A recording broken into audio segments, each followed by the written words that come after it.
Well, for more on relief efforts, I'm joined now on the program by the United Nations Humanitarian Chief Valerie Amos. Thank you very much for taking the time to speak with us. Now, you are in Nepal there, to really assess the current situation, how the operations are going. Tell us, how are relief operations going where you are? Well, things are improving, and the situation in Kathmandu in particular is better than it was a week ago. Our big challenge is, of course, to get out to those outlying areas. I was able to see for myself yesterday morning complete villages which have been flattened on the tops of hills that we have not been able to reach. I mean, it's a terrible tragedy, and we know that people have lost their lives there. We are managing to get out. More assets are coming in. We particularly need helicopters.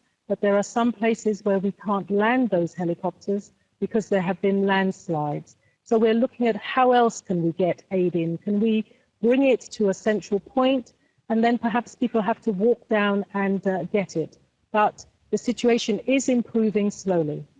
Now, there has been criticism that's begun to arise concerning, once again, efforts. Some people saying that they've yet to receive aid. And as you mentioned, the reasons why, for the moment, some places which are hard to reach have not yet received aid. But there are also examples of emergency teams, some doubling up and arriving at the same spot, at the same location. What really can you tell us about coordination efforts and how the logistics are actually taking place? Well, with this scale of crisis, there are always going to be coordination challenges because you have the government of Nepal, which is in the lead. You have countries that have brought in search and rescue teams, medical teams, military personnel. We have our NGO partners on the ground, humanitarian organizations from the United Nations. So it's a major coordination challenge. And of course, the people in the local communities are the ones who get there first. They're the ones that help their neighbors, help other members of their family. The coordination has come together.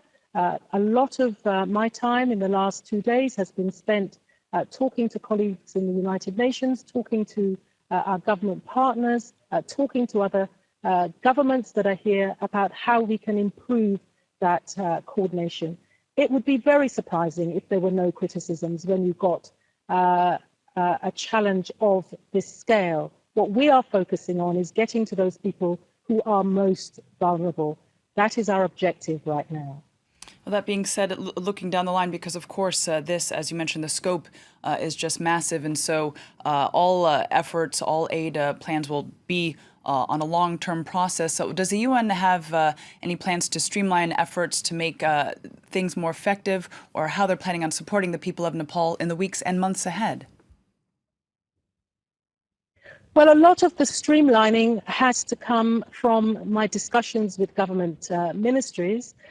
We have put to them a number of things that can be done to streamline those administrative operations, like the way the customs works, for example.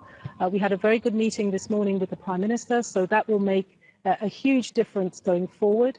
We're looking at how we support people's livelihoods going forward. There's only 4 weeks to go before the monsoon season. It may be even shorter. So we have to get that aid now before the rains come. Then we have to look at the longer term and how we help people to rebuild their communities and help the Nepalese government to rebuild for the future. It's a big challenge. For people who are watching this at home, what can they do to help? People can do a lot of things, and there's been a huge outpouring of support already. Support your local organizations in your country or in other countries that are here on the ground. We really depend on our local Nepalese partners, but also the international NGOs that are here supporting them. You can give to those organizations.